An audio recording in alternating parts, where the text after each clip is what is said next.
আল্লাহ পাক রব্বুল আলামিন বলে, সন্তান, তোমার মা যদি তোমাকে শিরিক করতে বলে, কুফরি করতে বলে, ও সন্তান, মার কথা মানা যাবে না, তবে ধমকও দেয়া যাবে না, গাল মন্দ করা যাবে না। আদবের সাথে মাকে বলতে হবে, মা গো, আপনার এই হুকুম যদি আমি মানতে যাই, আল্লাহ তাআলার নাফরমানি হয়ে যায় রে মা। ও মা, আল্লাহর নাফরমানি আমি করতে পারবো না, করতে পারবো না। মাকে আদবের সাথে বলতে হবে, ওয়াসাহিবুহুমা ফিদ দুনিয়া মারুফা। মাকে ধমক দেয়া যাবে না, গালমন্দ করা যাবে না, সুন্দর আচরণ করতে হবে মা বাবার সাথে। ধমক দেয়া যাবে না, ধমক দেয়া যাবে না।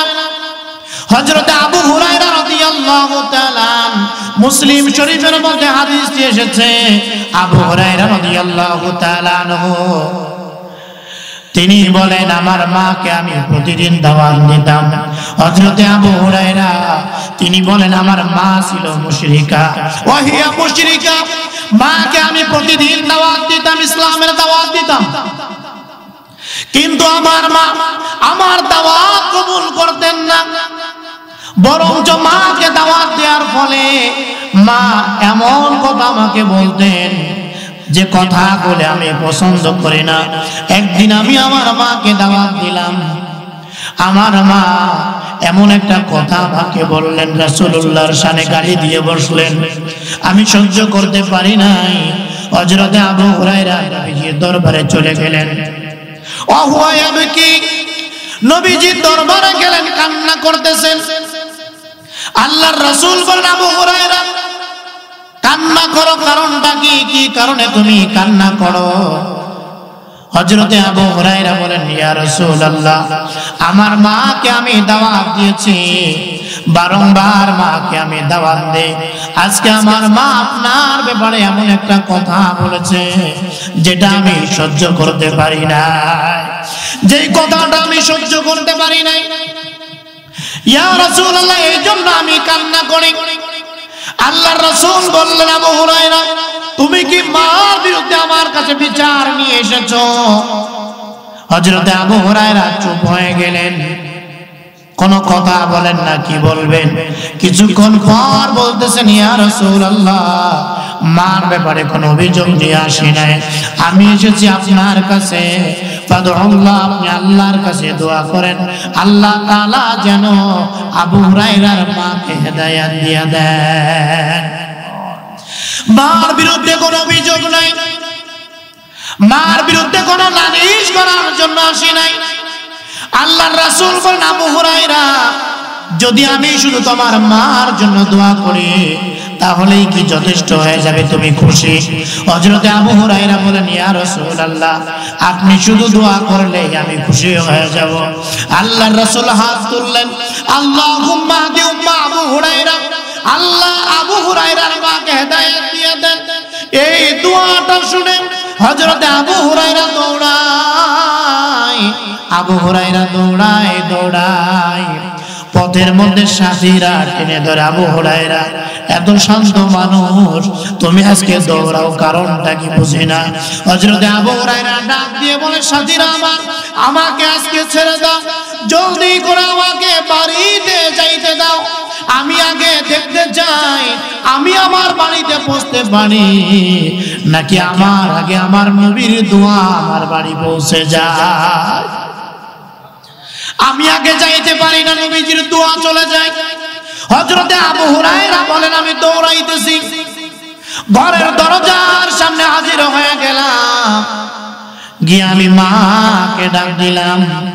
অন্যদিন মা আমার আওয়াজ শোনার পরে দরজা খুলে আমাকে আঘাত করা শুরু করেন, আজকে আমার মা দরজা খুলে আমাকে আঘাত করেন না। মা ভিতর থেকে বলতেছে, ও আমার আবু হুরায়রা, সামান্য একটু দাঁড়াও, এই তো আমি আসতেছি। আল্লাহু আকবার। ও আমার আবু হুরায়রা, সামান্য একটু দাঁড়াও, আমি আসতেছি। হযরতে আবু হুরায়রা বলে, অন্যদিন তো মা আমাকে ধমক দেয়, গালি দেয়, মা আজকে যে কথাটা আমাকে বললেন আমি বুঝতে পেরেছি, আমার আগে আমার নবীজির দোয়া তার নিশানায় পৌঁছে গেছে। মা আমাকে ডাক দিয়ে বললেন, আবু হুরায়রা, সামান্য একটু দাঁড়াও, আবু হুরায়রা বলেন আমি ভিতর থেকে গোসলের আওয়াজ শুনতে পাচ্ছি। মা গোসল করলেন, এরপরে দরজা খুলে মা আমার সামনে হাজির হয়ে বলতেছেন, ও আবু হুরায়রা কাইফা নাবিয়ুনা, ও আবু হুরায়রা বলো আমার নবী কেমন আছে। আল্লাহু আকবার। ও আবু হুরায়রা বলো আমার নবী কেমন আছে। হযরত আবু হুরায়রা বলে মা আমার নবী ভালো আছে। বলে আবু হুরায়রা আমি গোসল করে ফেলেছি, পাক পবিত্র হয়ে গেছে। আবু হুরায়রা আর বিলম্ব করব না, জলদি করে আমাকে বিশ্ব নবীর দরবারে নিয়ে যাও। হযরত আবু হুরায়রা বলেন মা নবীজির দরবারে যাবেন কেন? আপনি কেন নবীজির দরবারে যাবেন? মা ডাক দিয়ে বলে আবু হুরায়রা গোসল করে ফেলেছি, আমি আল্লাহর রাসূলের দরবারে গিয়ে কালেমা পড়ে মুসলমান হয়ে যাব। আমি কালেমা পড়ে মুসলমান হয়ে যাব, কালেমা পড়ে মুসলমান হয়ে যাব। হাদিসের মধ্যে এসেছে রাসূলুল্লাহ সাল্লাল্লাহু আলাইহি ওয়াসাল্লাম বলেন,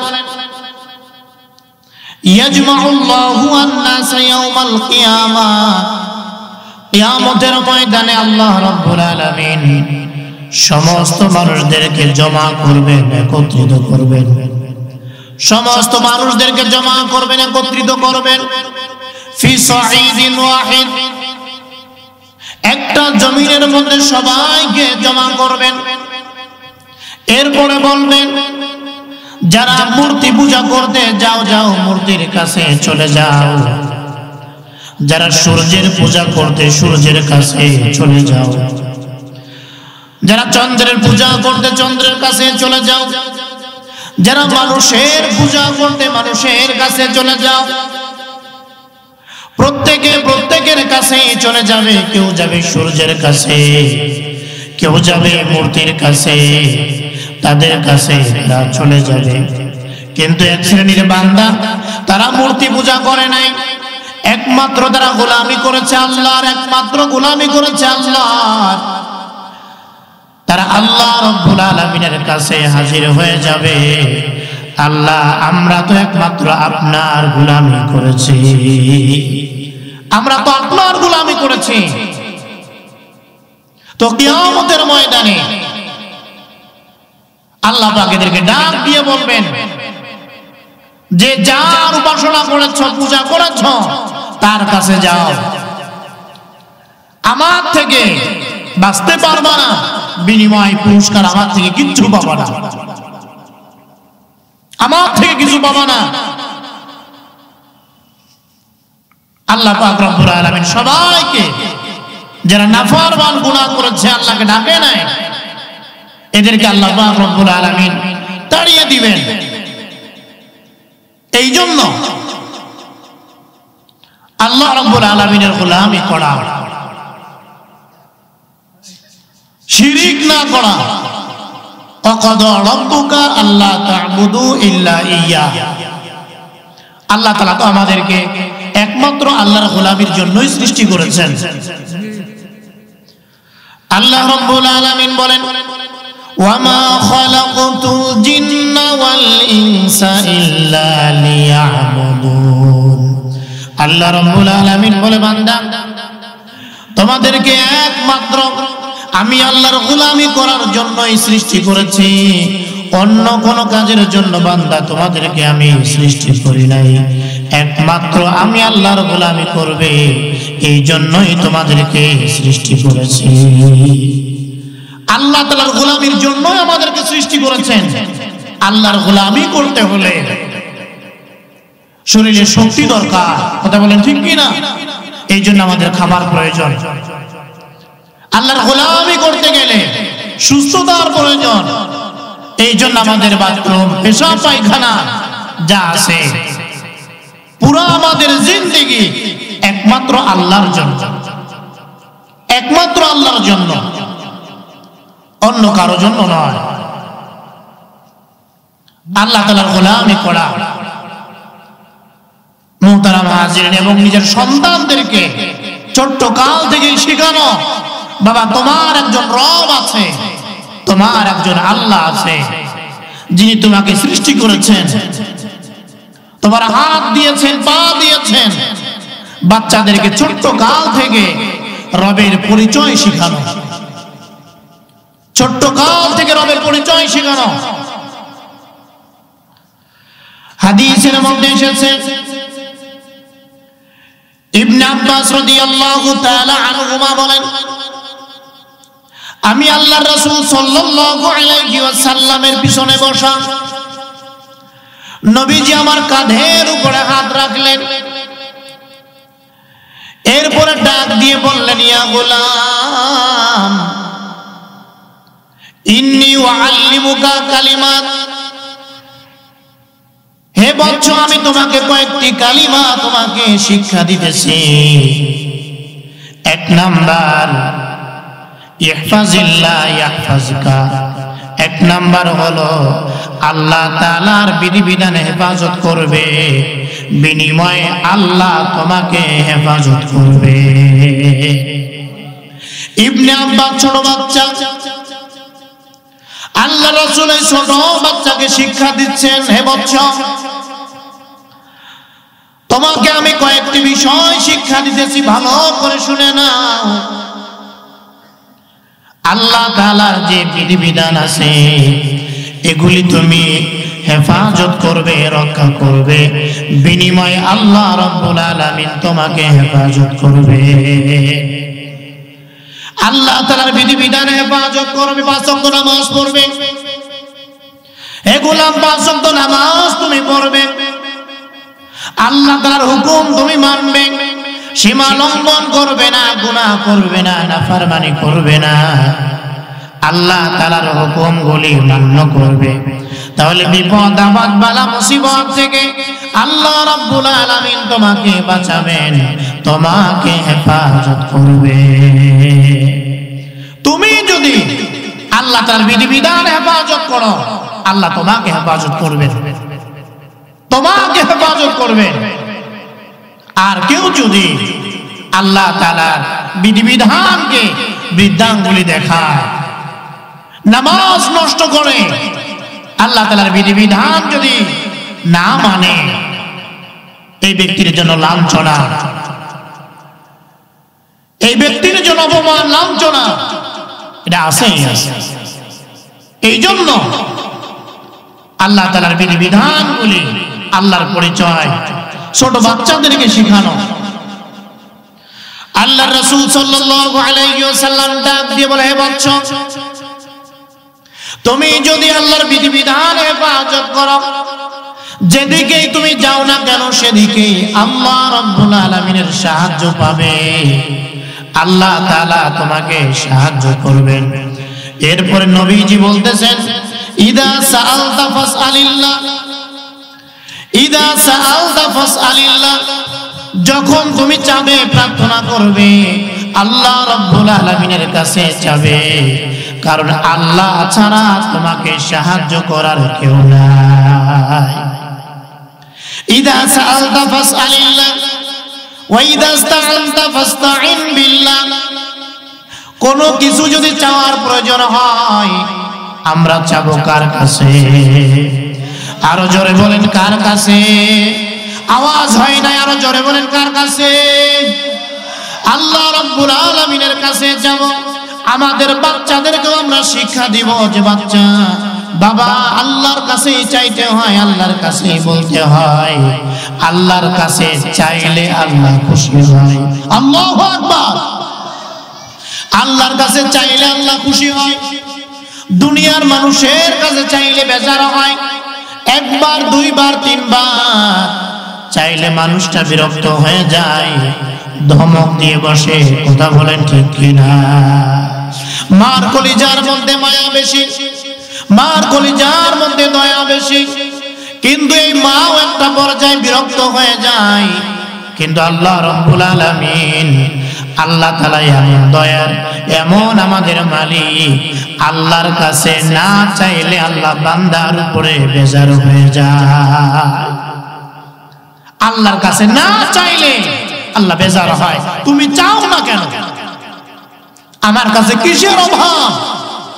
তুমি আমার কাছে চাওয়া না কেন? তুমি না দুর্বল? খুলিকাল ইনসানু দাঈফা, মানুষকে দুর্বল করে সৃষ্টি করা হয়েছে। মানুষ প্রতিটা কদমে কদমে আল্লাহ তাআলার সাহায্যের মুখাপেক্ষে এই মানুষটা আল্লাহর কাছে চাবে না কেন? এই যে বসে আছি, আল্লাহর কাছে চাইতে হবে, তৌফিক চাইতে হবে যে আল্লাহ এখানে বসে আছি, বয়ানটা সুন্দর করে আমাকে শোনার তৌফিক দান করেন, এখান থেকে যেন আমি বাসায় যাইতে পারি, আপনি সুস্থতার নিয়ামত দান করেন। কারণ হতে পারে আমার পাশেই মালাকুল মউত দাঁড়ায় আছে। কথা বলেন ঠিক কিনা? প্রতিটা মুহূর্তে আল্লাহ তাআলার নুসরত, আল্লাহর সাহায্য আমাদের প্রয়োজন। তাহলে এমন দুর্বল বান্দা হয়ে আল্লাহর কাছে আমরা চাবো না কেন? কে আছে এমন যার কোনো প্রয়োজন নাই? এই জন্য কলিজার টুকরা সন্তানদেরকে ছোট্ট কাল থেকে শেখানো, চাইতে হবে একমাত্র কার কাছে? আল্লাহর কাছে। আল্লাহর রাসূল সাল্লাল্লাহু আলাইহি ওয়াসাল্লাম ইবনে আব্বাসকে বলেন, ইদা সাআলতা ফাসআলিল্লাহ, হে বৎস, যখন তুমি চাবে আল্লাহ রাব্বুল আলামিনের কাছে চাবে, যখন সাহায্য চাবে, আশ্রয় চাবে, আল্লাহ রাব্বুল আলামিনের কাছেই চাবে। আরেকটি কথা তুমি শুনে নাও, লাউ ইজতামাআ, যদি সব মানুষ একত্রিত হয়ে যায়, জমা হয়ে যায় তোমার কোনো ক্ষতি করার জন্য, ভালো করে শুনে নাও, তোমার ওই পরিমাণ ক্ষতি করতে পারবে যেই পরিমাণ আল্লাহ রাব্বুল আলামিন লিপিবদ্ধ করে রেখেছেন। কথা বলেন ঠিক কিনা? আল্লাহর রাসূল জানায়া দেন, হে বৎস, সব মানুষ মিলে যদি তোমার উপকার করতে চায়, ওই পরিমাণ উপকার করতে পারবে যেই পরিমাণ আল্লাহ রাব্বুল আলামিন লিপিবদ্ধ করে রেখেছেন, এর বাইরে তারা কোনো উপকার করতে পারবে না, ক্ষতিও করতে পারবে না, আবার উপকারও করতে পারবে না। সব ক্ষমতার মালিক কে? আল্লাহ তাআলা। ক্ষতি করার মালিক তিনি, উপকার করার মালিক তিনি। এই জন্য বাচ্চাদেরকে বিষয়গুলি শেখানো, ছোট্ট বাচ্চাদেরকে এই বিষয়গুলি বুঝানো, এটা প্রত্যেকটা বাবা মার জিম্মাদারি, দায়িত্ব। সন্তান কবে মাদ্রাসায় যাবে, মাদ্রাসায় গিয়ে পড়বে, বাসায় যখন থাকবে মা বাবার জিম্মাদারি আছে, দায়িত্ব আছে। কথা বলেন ঠিক কিনা? একজন বাবা যদি মনে করে আমার দায়িত্ব দুনিয়াতে আসছে, সন্তান আসছে আমার মাধ্যমে, আমার দায়িত্ব এখন শুধু টাকা উপার্জন করা, এটা একেবারেই ভুল চিন্তা। সন্তানের সামনে কোনো গুনাহ করা যাবে না, সন্তানের সামনে নাফরমানি করা যাবে না। মা যারা আছেন, সন্তানের সামনে গুনার জিনিস দেখা যাবে না। সন্তান আপনার কাছে পায়, এটা পাও না যে মা আমার সামনে গুনার জিনিস দেখো না, অন্যথায় আমিও গুনার মধ্যে জড়ায় যাব, আমিও গুনাহ করব। আল্লাহর রাসূল সাল্লাল্লাহু আলাইহি ওয়াসাল্লাম নবীজি আমার ইবনে আব্বাসকে, ছোট্ট বাচ্চা, এই বিষয়গুলি শিক্ষা দিলেন যে শোনো, আল্লাহর কাছে চাইতে হবে। আমরা আমাদের বাচ্চাদেরকে আল্লাহ তাআলার বিধিবিধান সম্পর্কে তাদেরকে আমরা জানাবো, বুঝাবো, এই বিষয়গুলি শিখাবো ইনশাআল্লাহ। আল্লাহ আমাদের সকলকে তৌফিক দান করে, বলেন আমিন। তাহলে এই বিষয়গুলো আমরা বুঝলাম, গোলামি একমাত্র করব কার? আল্লাহ তাআলা। দুই নাম্বার, আল্লাহ রাব্বুল আলামিন বলেন মা বাবার সাথে উত্তম আচরণ করো, মা বাবার সাথে ভালো আচরণ করো। নবীজির সাহাবী জিজ্ঞাসা করলেন, আব্দুল্লাহ ইবনে মাসউদ রাদিয়াল্লাহু তাআলা আনহু বলেন, সাআলতুন নবী সাল্লাল্লাহু আলাইহি ওয়াসাল্লাম আল্লাহর রাসূলকে আমি জিজ্ঞাসা করলাম, আইয়ুল আমালি আহাব্বু ইলাল্লাহ, ইয়া রাসূলুল্লাহ, কোন আমলটি আল্লাহর কাছে পছন্দনীয়, কোন আমলটি আল্লাহ রাব্বুল আলামিনের কাছে প্রিয়? আল্লাহর রাসূল সাল্লাল্লাহু আলাইহি ওয়াসাল্লাম বলেন, এক নাম্বার as-salatu ala waqtiha, এক নাম্বার হলো ওয়াক্তমতো নামাজ পড়া। ওয়াক্তমতো কি পড়া? আরো জোরে বলেন, কথা বলেন, ওয়াক্তমতো কি পড়া?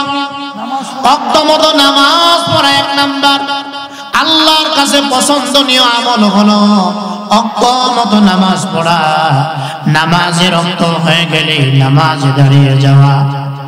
নামাজকে কাজা করা যাবে না, নামাজকে নষ্ট করা যাবে না। এখন আরো পরে পড়ি, আসরের নামাজ জোহরে, জোহরের নামাজ আসরে, আসরের নামাজ মাগরিব, মাগরিবের নামাজ এশায়। এইভাবে উলট পালট করলে চলবে না। আল্লাহ রাব্বুল আলামিনের কাছে প্রিয় আমল হচ্ছে ওয়াক্তমতো নামাজ পড়বে। ব্যবসায়ী বান্দা ব্যবসা করবে, দোকানদার দোকানদারি করবে, যে যেখানেই থাকুক না কেন, অফিসে থাকবে, কিন্তু যখনই আযান হয়ে যাবে আর কোনো কথা নাই, আমার রব আমাকে ডাক দিয়েছেন, দুনিয়ার আর কোনো কর্মকাণ্ড করা যাবে না। ওয়াদারুল বাইআ, বেচা কিনা ছেড়ে দাও। কাস্টমার আসলে জানায়া দাও, ভাই আপনি আমাকে বলতেছেন মাল সামানা দেওয়ার জন্য, ওদিকে আমার রব আমাকে ডাকতেছেন, অতএব আমার রব আমাকে ডাকতেছেন। রব আমাকে ডাকার পরে আমি আর বসে থাকতে পারবো না, পারবো না। তুমি থাকো, আমি আমার রবের গোলামির জন্য চলে গেলাম। একজন ব্যবসায়ীর কথা হবে এমন, যে যেখানেই থাকো, মা বোনেরা রান্না করতেছেন, অনেক মা বোনেরা আছেন রান্নার বাহানা দিয়ে আসরের নামাজটা দেরি করে পড়েন। কথা বলেন ঠিক কিনা? আসরের নামাজটা দেরি করে পড়ে। না না, মা বোনদেরকে পরিষ্কার জানায়া দিবেন, বিবিরে ঘরের মধ্যে যত কাজ আছে তুমি আমার জন্য, আমার পরিবারের জন্য কষ্ট করো।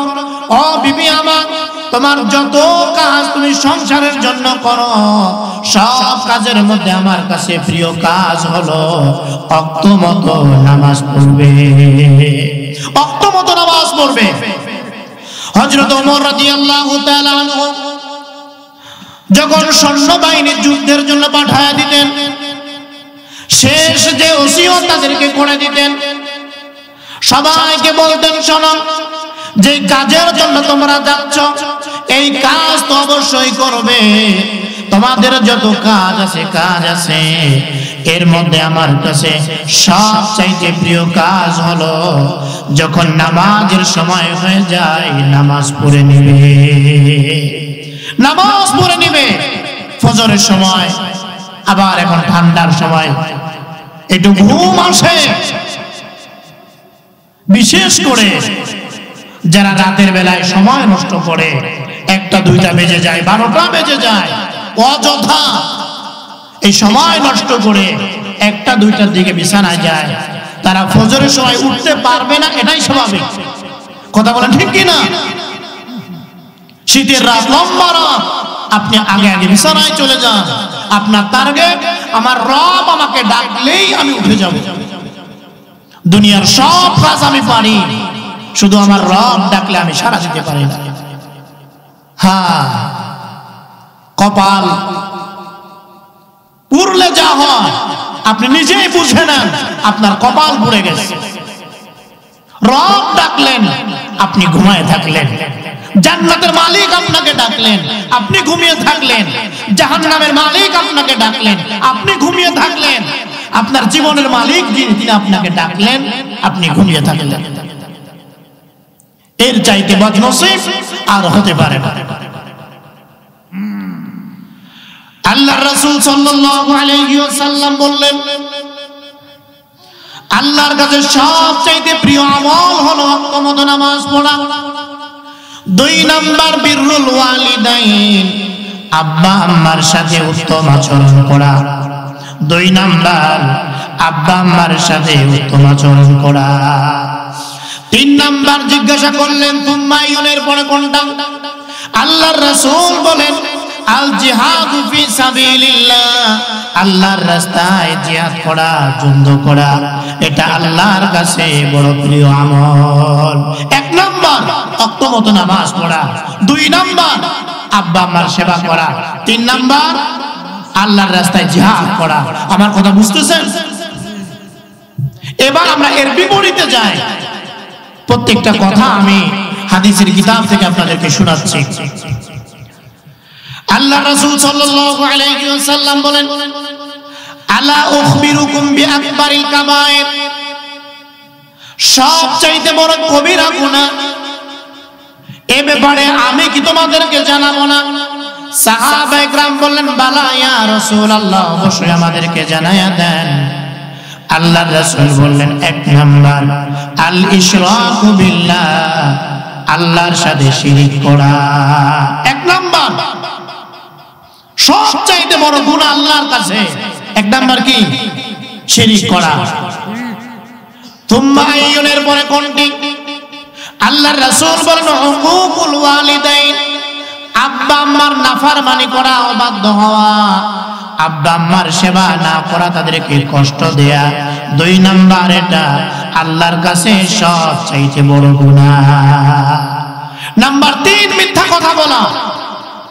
প্রথম হাদিসের মধ্যে আল্লাহর কাছে সবচাইতে প্রিয় আমল 2 নাম্বার আব্বা আম্মার সেবা করা। এর পরের হাদিস আল্লাহর কাছে সবচাইতে বড় গুনাহ 2 নাম্বার কোনটা? আব্বা আম্মার অবাধ্য হওয়া, আব্বা আম্মার নাফরমানি করা। এই শব্দের ব্যাখ্যার মধ্যে হাদিসের কিতাবের মধ্যে এসেছে, ওয়া আসাহু ওয়া আদাহু, আব্বা আম্মা যা বলবে এটা না শোনা, ওয়া আদাহু, এবং আব্বা আম্মাকে কষ্ট দেয়া। আব্বা আম্মাকে কষ্ট দেয়া এটা আল্লাহর কাছে শিরকের পরে সবচাইতে বড় গুনাহ, সবচাইতে বড় গুনাহ। খেয়াল রাখতে হবে কলিজার টুকরা যুবক ভাই, খেয়াল রাখতে হবে আব্বা আম্মার সম্মান কত বেশি। আব্বা আম্মার অবাধ্য হলে, তাদেরকে কষ্ট দিলে এটা কত বড় গুনাহ, এটা আমাদেরকে জানতে হবে। সামান্য থেকে সামান্য বিষয়ে আমরা ধমক দিয়ে দেই, চোখ রাঙিয়ে কথা বলি। একটু দায়িত্ব, বাবার দায়িত্বটা আমার হাতে আসলে আমি এখন দায়িত্বশীল হয়ে গেছি, আব্বা এখন আমার পিছনে ঘুরতে হবে, এটা উচিত নয়। বাবা আমাকে কষ্ট দেওয়া যাবে না, বাবা বাপ থেকে দোয়া নেন। হাদিসের মধ্যে এসেছে, সাহাবী প্রশ্ন করলেন, ইয়া রাসূলুল্লাহ, মান আহাক্কু বিহুসনি সাহাবাতি, ওগো আল্লাহর রাসূল, আমার সৎ আচরণ পাওয়ার হকদার কে, উপযুক্ত কে? আল্লাহর রাসূল সাল্লাল্লাহু আলাইহি ওয়াসাল্লাম বললেন, তোমার মা। 2 নাম্বার তুম্মা আইয়ুন, এরপরে কে? আল্লাহর রাসূল বললেন, উম্মুকা, তোমার মা। এরপরে কে? বলে তোমার মা। 3 বার নবীজি মার কথা বললেন। 4বার কে? এরপরে আল্লাহর রাসূল বলেন, আবুকা। 4বার তোমার বাবা। 3 বার আল্লাহর রাসূল মার কথা বললেন। 4বার একবার নবীজি আল্লাহর কথা বললেন। হাদিসের মধ্যে এসেছে, আল্লাহ রাসূল বলেন, ইন্নাল্লাহা ইউসিকুম বিউম্মাহাতিকুম সালাসান, নিশ্চয় আল্লাহ রাব্বুল আলামিন তোমাদের মাদের ব্যাপারে 3 বার তোমাদেরকে আদেশ করেছেন। এরপরে তোমাদের বাবাদের ব্যাপারে, আত্মীয় স্বজনের ব্যাপারে আদেশ করেছেন।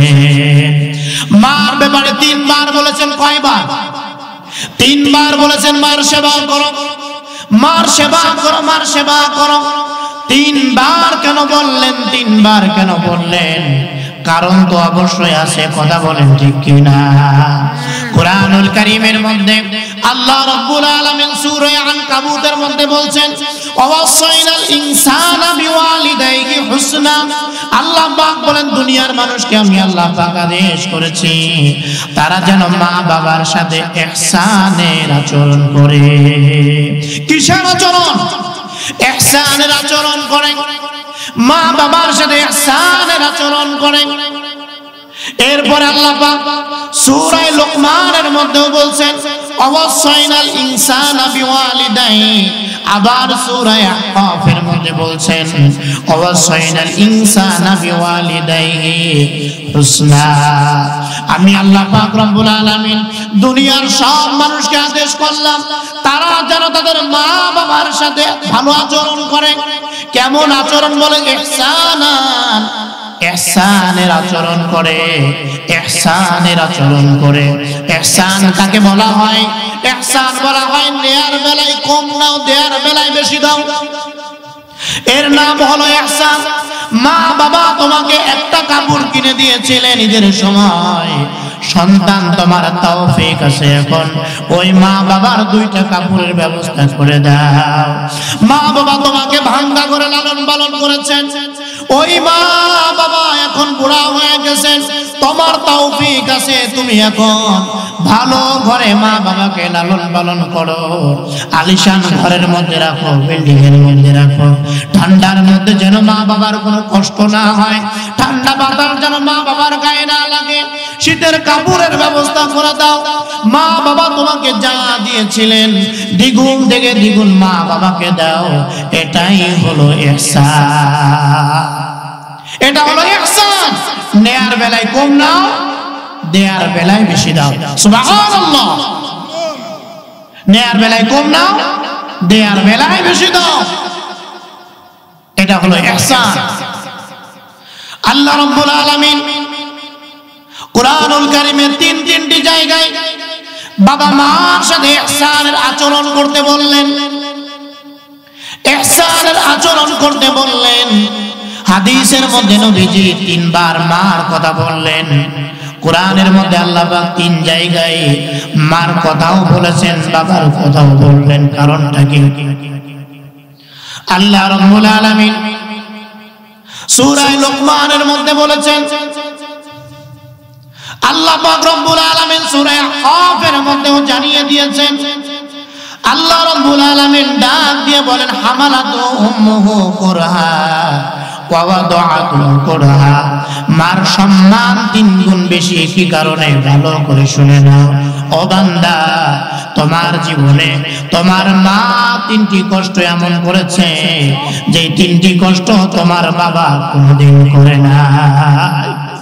তোমাকে লালন পালন করতে গিয়ে তোমার মা এমন তিনটি কষ্ট করেছেন যে তিনটি কষ্ট বাবা কোনোদিন করে না, বাবা কোনোদিন করে না। এই জন্য আমি আল্লাহ তোমার মার সম্মান তিন গুণ বাড়াইয়া দিলাম। এক নাম্বার মার কষ্ট হচ্ছে হামালাতু উম্মু, মা সন্তানকে গর্ভে ধারণ করেন 10টি মাস। একটি মানুষ আরেকটি মানুষকে পেটের মধ্যে নিয়ে চলাফেরা করেন, ওঠা বসা করেন। যে মায়ের গর্ভে বাচ্চাটা থাকে কত যে যন্ত্রণার মাই বুঝতে পারে। হামালাতু উম্মুহু কুরহা। 2 নাম্বার কষ্ট হচ্ছে ওয়াদাআতু কুরহা, সন্তান ভূমিষ্ঠ করার কষ্ট। এই কষ্ট বাবা কোনোদিন নেয় না, এই কষ্ট একমাত্র জনম দুঃখিনী মাই সহ্য করে। 3 নাম্বার হচ্ছে অফিসালুহু 30 শাহরা, সন্তানকে দুগ্ধ পান করানোর যে সময়, শীতের রাত্রে সবাই আরামের ঘুম ঘুমিয়ে গেছেন, আশেপাশে কত আওয়াজ হয়, মার ঘুম ভাঙে না। কিন্তু রাতের বেলায় সন্তান সামান্য একটু কান্না করে উঠেছে ক্ষুধার যন্ত্রণায়, অটোমেটিক মার ঘুম ভেঙে যায়। বাবার ঘুম ভাঙে না, কারোর ঘুম ভাঙে না, সবার আগে মার ঘুম ভেঙে যায়। শীতের রাতে একবার নয়, 2 বার নয়, বারংবার মা ঘুম থেকে উঠে সন্তানকে দুগ্ধ পান করান। সন্তান পেশাব করে দিয়েছে, কান্না করে মা উঠে। সন্তান পায়খানা করে দিয়েছে, উঠতে হবে, মা উঠে যায়। বাবা ওঠে না, বাবা এই কষ্টের ভাগীদার হয় না, একমাত্র মাই কষ্টগুলি করে। আমার মসজিদের মধ্যে আল্লাহর বান্দা আমাকে বলতেছিলেন, হুজুর মার বয়ানটা একটু বেশি করেন। আমার মা কত কষ্ট করেছেন আমার জন্য, হুজুর কোনদিন বুঝি নাই মা আমার জন্য এত কষ্ট করলেন। কোনদিন মাকে সম্মান দেই নাই, সম্মান দিয়ে কোথাও কোনদিন বলি নাই। কিন্তু আমি বিবাহ করার পর যখন আমার স্ত্রীর গর্ভে সন্তান আসলো, আমি প্রতিটা মুহূর্তে আমার বিবিকে দেখেছি। আমার সন্তানের জন্য আমার বিবি কত যে কষ্ট করেছেন। রাতের পর রাত আমার বিবি ঘুমাইতে পারে না, আমি আরামের ঘুম ঘুমাই। হঠাৎ চোখটা খুলে যায়, দেখি বিবি আমার পাশে নাই। তাকায় দেখি বিবি কোথায় গেলেন, দেখি বিবি আমার বারান্দায় গিয়ে হাঁটে, বিবি আমার ঘরের মধ্যে হাঁটাহাঁটি করতেছে। ও বিবি আমার ঘুমাও নাই কেন, ঘুমাও না কেন? বিবি ডাক দিয়ে বলে, স্বামী আমার আপনি ঘুমান, আপনি ঘুমান, আমি ঘুমাইতে পারতেছি না। ঘুমাইতে গেলে আমার সন্তান নড়াচড়া করে ওঠে, সন্তান লাথি মারে, ঘুষা মারে, আমি মা ঘুমাইতে পারি না। একটা নয়, দুইটা দিন নয়, এইভাবে 10টি মাস আমি আমার বিবিকে দেখেছি। সন্তান যখন দুনিয়াতে আসছে, আমার বিবিকে দেখেছি। আমার বিবি রক্তাক্ত অবস্থায় আমার বিবিকে আমি দেখেছি। আমার বিবি আবার যখন সন্তানদেরকে দুগ্ধ পান করান, আমার বিবির কষ্টটা আমি দেখেছি। আমার বিবির কষ্টটা দেখার পর আমার বুঝ হয়ে গেছে, আমার বিবি আমার সন্তানের জন্য যেইভাবে কষ্ট করেছেন, আমার জনম দুঃখিনী মা, আমার মা তো আমার জন্য এই পরিমাণ কষ্ট করেছে। আমি তো আমার মাকে কোনোদিন সম্মান দিই, আমার মার সাথে ধমক দিয়ে কথা বলি। ওই দিন আমি তওবা করে ফেলেছি, আমার জীবন যাবে আর কোনোদিন মার সাথে বেয়াদবি করব না, মার সাথে কোনোদিন খারাপ আচরণ করব না। আমার মা কত কষ্ট করেছে, মা কষ্ট করেছে আমার জন্য, মা সীমাহীন কষ্ট করেছেন। হাদিসের মধ্যে এসেছে, কোন মা যদি সন্তান ভূমিষ্ঠ করতে গিয়ে দুনিয়া থেকে বিদায় হয়ে যায়, মারা যায়, আল্লাহ পাক শহীদ মর্যাদা ওই মাকে দান করেন। সুবহানাল্লাহ, কত সম্মান মাকে আল্লাহ পাক দিয়েছেন, কত সম্মান দিয়েছেন। মা 3টি কষ্ট করে, এটা আমাদেরকে জানতে হবে। মার সম্মান 3 গুণ বেশি। কেন? মার জীবনে সন্তানের জন্য এমন 3টি কষ্ট করেন যে 3টি কষ্ট বাবা কোনোদিন করেন না। কথা বলেন ঠিক কি না? আমার কথা বুঝতেছেন? মার কষ্টটা বেশি, সন্তানকে ভালোবাসার দিক দিয়েও, আদর যত্নের দিক দিয়ে মার ভূমিকা অনেক বেশি। কথা বলেন ঠিক কি না? আল্লাহর হাবিব সাল্লাল্লাহু আলাইহি ওয়াসাল্লামের সাহাবী হযরত ওমর রাদিয়াল্লাহু তাআলা একদিন রওনা হলেন, কোথাও তিনি যাইতেছেন। তার একজন তালাক প্রাপ্তা বিবিকে তালাক দিয়ে দিলেন। এই বিবি তার সন্তান নিয়ে কুবার মধ্যে বসবাস করতে লাগলেন। একদিন হযরত ওমর রওনা হলেন পাশ দিয়ে, দেখে তার সন্তানটা ক্ষুধা কষ্টে, আদর সোহাগের অভাবে জীর্ণ শীর্ণ অবস্থায় পড়ে আছে। হযরত ওমর কলিজার টুকরা সন্তানকে বুকের সঙ্গে জড়ায় নিলেন। এরপরে সন্তানকে যত্ন করার জন্য ঘরে নিয়ে আসলেন, মদিনাতে নিয়ে আসলেন। সন্তানের প্রতি মায়া মহব্বত জাগ্রত হলো তার। হযরত ওমরের বিবি যখন টের পেয়ে গেছেন, দৌড়ায় এসে খলিফাতুল মুসলিমিন হযরত আবু বকরের দরবারে মামলা করলেন। হযরত আবু বকর সিদ্দিক রাদিয়াল্লাহু তাআলা তিনি হযরত ওমরকে ডাক দিলেন, কি ব্যাপার, কি ব্যাপার? সন্তানকে আপনি আনলেন, কারণটা কি? হযরত ওমর ডাক দিয়ে বলেন, আমার সন্তান জীর্ণ শীর্ণ অবস্থায় পড়েছিল, পেটে খাবার নাই, আদর সোহাগ নাই, কোনো যত্ন নাই অবস্থায় ছিল। আমি চাই আমার সন্তানটা আমার কাছেই থাক, আমি আমার সন্তানের খেদমত করব, আমি আমার সন্তানের আদর সোহাগ দিব। খলিফাতুল মুসলিমিন হযরত আবু বকর সিদ্দিক রাদিয়াল্লাহু তাআলা একটা কথা বলে হযরতে ওমর আবেদনকে নাকচ করে দিলেন। হযরতে আবু বকর ডাক দিয়ে বলেন, রিকুহা খায়রুন লাহু মিন আসালি। ও ওমর, তার জন্য তার মায়ের একটু লালা তোমার মধুর চাইতে অনেক উত্তম। তোমার সন্তানের জন্য তার মায়ের এক ফোঁটা লালা তোমার মধুর চাইতে অনেক উত্তম। তুমি কি আদর করবে, কি সুহাগ দিবে, তার মার কাছে তাকে থাকতে দাও। মা সন্তানকে বেশি ভালোবাসে, কথা বলেন ঠিক কিনা? কারণ এই সন্তানকে গর্ভে ধারণ করেছেন মা, এই জন্য মার কলিজায় টান লাগে বেশি, মার কলিজায় সন্তানের জন্য দয়া মায়া বেশি। মুহতারাম হাজিরিন, এই মা বাবার সেবা করা, মা বাবার খেদমত করা, খেদমত করবো তো ইনশাআল্লাহ। আল্লাহ তাআলা আমাদের সকলকে তৌফিক দান করেন, বলেন আমিন। আমরা সকলেই আল্লাহ তাআলার সন্তুষ্টি চাই, কথা বলেন ঠিক কিনা? সবাই চাই তো? আমরা সকলেই আল্লাহ তাআলার সন্তুষ্টি চাই, সবাই চাই আল্লাহর জান্নাতে যাইতে, সবাই চাই আল্লাহ তাআলার রাজি আর খুশি সন্তুষ্টি চাই। কেউ আছে এখানে যে আমার প্রয়োজন নাই? আল্লাহর সন্তুষ্টি ছাড়া উপায় নাই, আল্লাহ তাআলার সন্তুষ্টি ছাড়া উপায় নাই। আল্লাহর সন্তুষ্টি কোথায় একটু খেয়াল করেন। আল্লাহ রাসূল সাল্লাল্লাহু আলাইহি ওয়াসাল্লাম বলেছেন, রাযার রাব্বি ফি রাযাল ওয়ালিদি ওয়া সাখাতুর রাব্বি ফি সাখাতিল ওয়ালিদ। আল্লাহ রাসূল বলেন, উম্মত, আল্লাহ তাআলার সন্তুষ্টি যদি চাও, আব্বা আম্মার সন্তুষ্টির মধ্যে আল্লাহর সন্তুষ্টি। সুবহানাল্লাহ বলেন, আরো জোরে বলেন সুবহানাল্লাহ।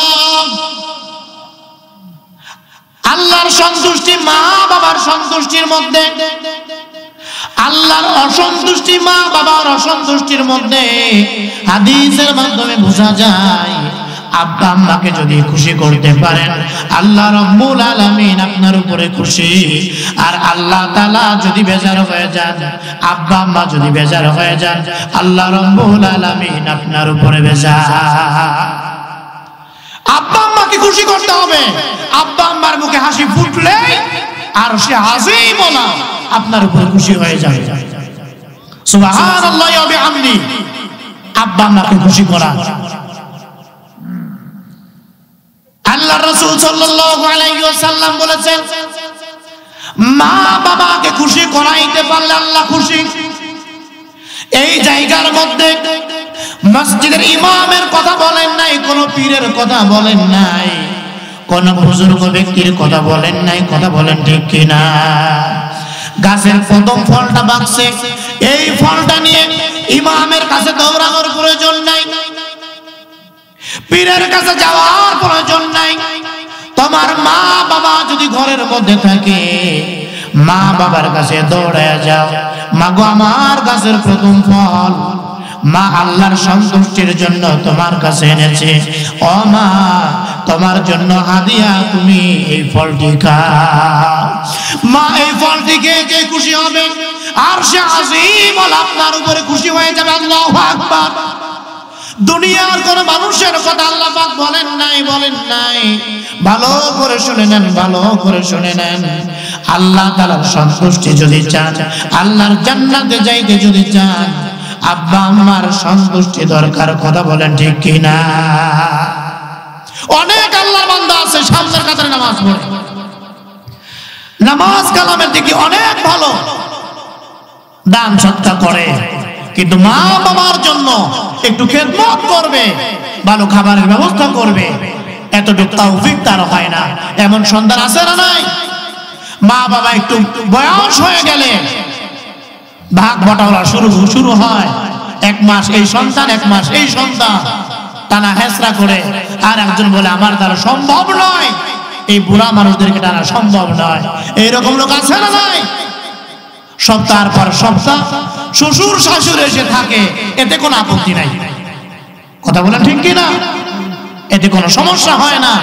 মা বাবাকে নিয়ে যত ঝামেলা, তুমি এই মা বাবার মাধ্যমে দুনিয়াতে আসছো কেন? এতদিন মা বাবার ঘরে খেতে পারলে কিভাবে, তাদের ঘরে থাকলে কিভাবে? এখন বড় হওয়ার পরে এখন শয়তানি শুরু হয়, আমার ঝামেলা, আমার সন্তান বেশি ইত্যাদি, আমি এই দায়িত্ব নিতে পারবো না। আল্লাহ তাআলার জান্নাতে যদি আমরা যেতে চাই, খুশি করতে হবে কাদেরকে? আব্বা আম্মাকে। আব্বা আম্মাকে রাজি আর খুশি করতে হবে, তাহলেই দেখবেন আল্লাহ পাক আপনার উপরে খুশি হয়ে যাবেন।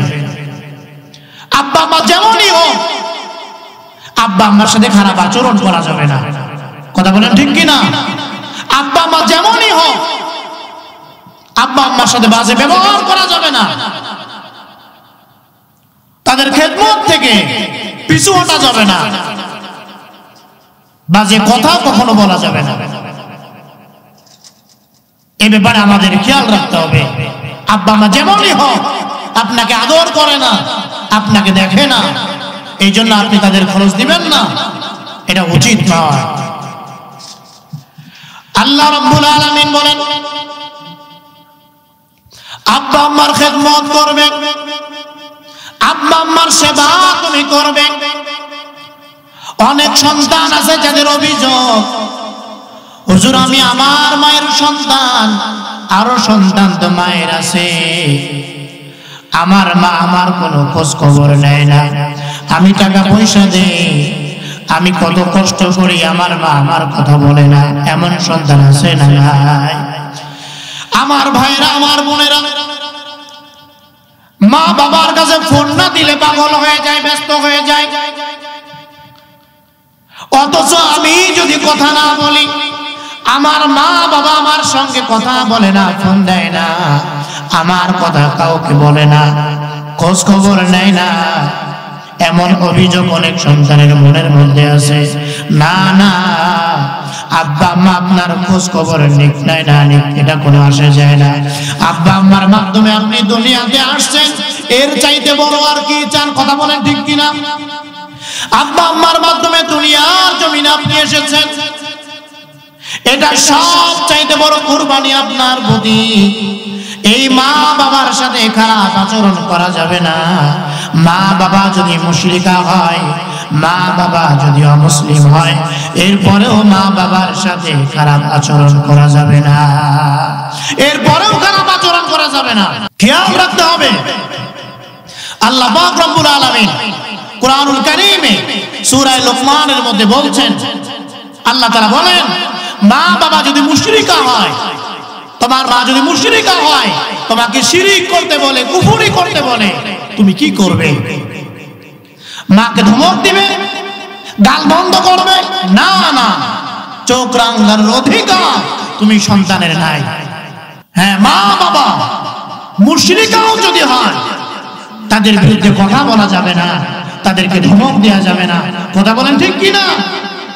মা বাবার থেকে দোয়া নিতে হবে। সবচেয়ে বড় আমল নামাজের পরেই নবীজি বলছেন মা বাবার সেবা করা। হাদিসের মধ্যে এসেছে, সাহাবী আসছেন নবীজির কাছে, ইয়া রাসূলুল্লাহ বায়াতু, আপনার কাছে বায়াত হওয়ার জন্য এসেছি, যুদ্ধের ময়দানে যাব, যুদ্ধ করার জন্য যাব। ইয়া রাসূলুল্লাহ বায়াত হওয়ার জন্য এসেছি। নবীজি বললেন, উম্মুকা হাইয়ুন, মা কি জীবিত আছে? বলে আছে। আল্লাহর রাসূল বললেন, যাও মার সেবা করো। ওই সাহাবী আবার ঘুরে আসছেন, ইয়া রাসূলুল্লাহ যুদ্ধের ময়দানে যেতে চাই, মা কি জীবিত আছে? বলে আছে। যাও যাও মার সেবা করো, মার খেদমত করো তুমি। আবার সাহাবী ঘুরে আসছেন, ইয়া রাসূলুল্লাহ মার সেবা তো করব আমি, যুদ্ধের ময়দানে আমি যেতে চাই। আল্লাহর রাসূল বলেন, যাও যাও মার সেবা করো। চতুর্থবার আবার আসছেন, আল্লাহর রাসূল ডাক দিয়ে বলেন, ও আমার সাহাবী, যাও যাও মার সেবা করো, ফাতাম্মাল জান্নাহ, সেখানে আল্লাহ তোমার জান্নাত রেখেছে। মার সেবা করো, সেখানেই তোমার জান্নাত। কোথায় জান্নাত তালাশ করো? কোথায় তুমি জান্নাত তালাশ তালাশ করো, মার দোয়া নেন, মার খেদমত করেন। মার দোয়া নিলে বান্দা কোথায় চলে যায়? সামান্য একটু সময় আমি এটা বুঝাবো। আম্মা জান আয়েশা সিদ্দিকা রাদিয়াল্লাহু তাআলা আনহা থেকে বর্ণিত, আল্লাহর রাসূল বলেন, আয়েশা নিমতো আমি ঘুমিয়ে গেলাম, স্বপ্নে আমি দেখতে পেলাম আমি জান্নাতের মধ্যে ঘুরে বেড়াইতেছি। আল্লাহু আকবার। নবীজি বলে জান্নাতে ঘুরে বেড়াইতেছি, হঠাৎ করে আমি শুনতে পেলাম কে জানি জান্নাতের মধ্যে কোরআনে কারীমের তেলাওয়াত করে। আল্লাহু আকবার। জান্নাতের মধ্যে কোরআনে কারীমের তেলাওয়াত করে। আল্লাহর রাসূল জিজ্ঞাসা করলেন, এই লোকটাকে জান্নাতের মধ্যে কোরআন পড়ে? ফেরেশতারা বললেন, ইয়া রাসূলুল্লাহ, হারিসা ইবনে নুমান, হারিসা ইবনে নুমান আপনার সাহাবী। হারিসা ইবনে নুমান জান্নাতের মধ্যে বসে বসে আল্লাহর কোরআনের তেলাওয়াত করে। আল্লাহর রাসূল বললেন, ফাযালিকা বিররুল ওয়ালিদাইন। আল্লাহর রাসূল বললেন, এটা হচ্ছে আব্বা আম্মার সেবা। আমার হারিসা আব্বা আম্মার অনেক সেবা করেছে, খেদমত করেছে, তার বিনিময়ে আল্লাহ পাক জান্নাতের মধ্যে কোরআন তেলাওয়াত করার তৌফিক দিয়েছেন। আল্লাহু আকবার। দরকার আছে না নাই? আব্বা আম্মার সেবা করেন, আব্বা আম্মার খেদমত করেন, জীবন আপনার পাল্টে যাবে, জীবন আপনার পাল্টে যাবে। মুসা নবীর জামানায় মুসা আলাইহিস সালাম একবার আল্লাহকে বললেন, আল্লাহ জান্নাতে আমার সাথী কে হবে? আমি একটু দেখতে চাই। সুবহানাল্লাহ বলবেন না? জান্নাতে যাব, আমার সাথী কে হবে আমি একটু দেখতে চাই। মা বাবার দোয়ায় সন্তান কোথায় পৌঁছে যায় এটা বোঝাবার জন্য বলছি। কলিজার টুকরা যুবক ভাই, সামান্য থেকে সামান্য বিষয় মা বাবাকে যারা কষ্ট দেন একটু ভালো করে শুনেন। আল্লাহ পাক জানায় দিলেন, ও মুসা তোমার জান্নাতের সাথী দেখতে চাও? বলে হ্যাঁ। বলে একজন কসাই। সুবহানাল্লাহ বলবেন না? অমুক এলাকার অমুক বাজারে গোশত বিক্রি করে, ওই কসাই তোমার জান্নাতের সাথী। পয়গম্বর মুসা আলাইহিস সালাম রওনা হয়ে গেলেন, ওই বাজারে চলে গেলেন, গোশতের দোকান খুঁজে বের করলেন, কসাইকে পেয়ে গেলেন। দূর থেকে তাকায় আছেন কসার দিকে, কসাই দিকে ভালো করে দেখতেছেন। সন্ধ্যা যখন হয়ে যায়, সারা দিন কাজ করার পরে সন্ধ্যার সময় গরুর কিছু কলিজা নিয়ে কসাই ব্যাগের মধ্যে রাখলেন। এরপরে ব্যাগটা নিয়ে কসাই বাড়ির দিকে রওনা হয়ে যায়। পয়গম্বর মুসা ডাক দিয়ে বলে, ভাই একটা লোক আপনার বাড়িতে আজকে মেহমান হতে চায়, আপনি কি রাজি আছেন? কসাই ডাক দিয়ে বলে, হ্যাঁ আপনি আসতে পারেন আমার বাড়িতে, আমি আপনার মেহমানদারি করাইতে রাজি আছি, আমার বাড়িতে আসেন। কসাই পয়গম্বর মুসাকে তো চেনে না, নিয়ে রওনা হয়ে গেলেন নিজের বাড়িতে। পয়গম্বর মুসা আলাইহিস সালাম যাইতেছেন, কসাই ঘরের মধ্যে যাওয়ার পরে গোশত রান্না করলেন, ঝোল করলেন, এরপরে উপর থেকে একটা টুকরি নামালেন। পয়গম্বর মুসা আলাইহিস সালাম বলতেছেন, আমি তাকায়া দেখি এই টুকরিটার মধ্যে একেবারে বৃদ্ধা একজন মহিলা জীর্ণ শীর্ণ অবস্থায় পড়ে আছে। ওই যে কসাই এই টুকরিটা নামানোর পরে এই মহিলাকে সুন্দর করে কলিজার ঝোল তিনি পান করালেন, খাওয়ালেন তৃপ্তি সহকারে। পয়গম্বর মুসা আলাইহিস সালাম বলতেছেন, তৃপ্তি সহকারে পান করালেন। এরপরে গায়ের কাপড়গুলি পরিষ্কার করে পরিষ্কার পরিচ্ছন্ন করে আবার তাকে ওই দুলদার মধ্যে রেখে উপরে ঝুলাইয়া দিলেন।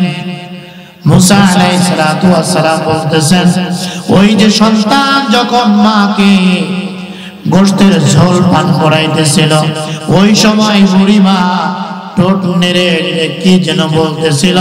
পয়গম্বর মুসা আলাইহিস সালাম বলেন, আমি বুঝতে পেরেছি ওই বৃদ্ধা মা বারবার বলতেছিল, আল্লাহ, এই বৃদ্ধা বয়সে আমার সন্তান ছাড়া কেউ নাই, আমার সন্তান আমার এত খেদমত করে, আমার সন্তান বাজার থেকে আসার পর আমার সন্তান তার বিবির কাছে যায় না, সন্তানদের কাছে যায় না, গোশত রান্না করে আমার সন্তান তার বিবিকে দেয় না, সন্তানদেরকে দেয় না, আমার কাছে আগে হাজির হয়ে যায়। ও রব্বুল আলামিন, সন্তান আমার কেমন খেদমত করে, আমি মা আমার সন্তানের উপরে খুশি হয়ে গেলাম। ও আল্লাহ, আমি দোয়া করি, আল্লাহ, জামানার পয়গম্বর মুসার সাথে আমার সন্তানকে তুমি জান্নাতে দিও, আমার সন্তানকে জান্নাতে দিও। আল্লাহ পাক এই দোয়া কবুল করে নিয়েছেন।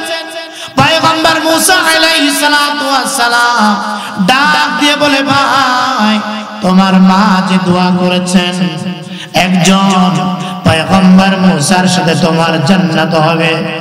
ও ভাই, ওই পয়গম্বর মুসা তোমার সামনে দাঁড়ায় আছে, আল্লাহু আকবার, তোমার সামনে দাঁড়ায় আছে, তোমার মার দোয়ার ফসল, মার দোয়ার কারণে সন্তান কোথায় চলে যায়। এই জন্য মার দোয়া নেওয়ার দরকার আছে না নাই? আরো জোরে বলেন, আছে না নাই? আজকে তুমি যাই হও না কেন, এটা একমাত্র মার দোয়া, কথা বলেন ঠিক কিনা? মায়ের দোয়া লও হে মুমিন, মায়ের দোয়া লও, মায়ের দোয়া লও হে মুমিন, মায়ের দোয়া লও। বিপদে পড়বে না তুমি যখন যেথায় যাও, বিপদে পড়বে না তুমি যখন যেথায় যাও। মায়ের দোয়া লও হে মুমিন, মায়ের দোয়া লও, মায়ের দোয়া লও হে মুমিন, মায়ের দোয়া লও। নিজে নিজে মনে করো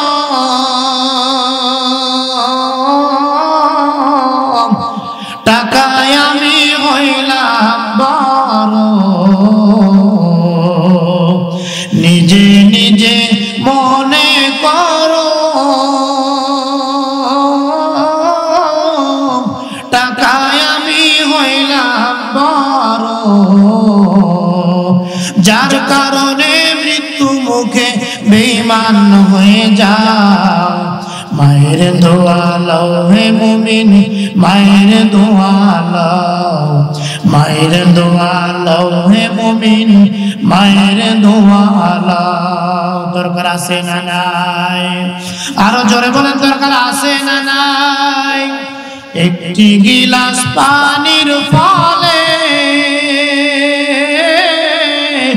বাইজিদের কোলে তুলে, হাত তুলে মা বলে বাইজিদকে ওলি বানাও। মায়ের দোয়া লও হে মুমিন, মায়ের দোয়া লও, মায়ের দোয়া লও হে মুমিন, মায়ের দোয়া লও, মায়ের দোয়া লও হে মুমিন, মায়ের দোয়া লও।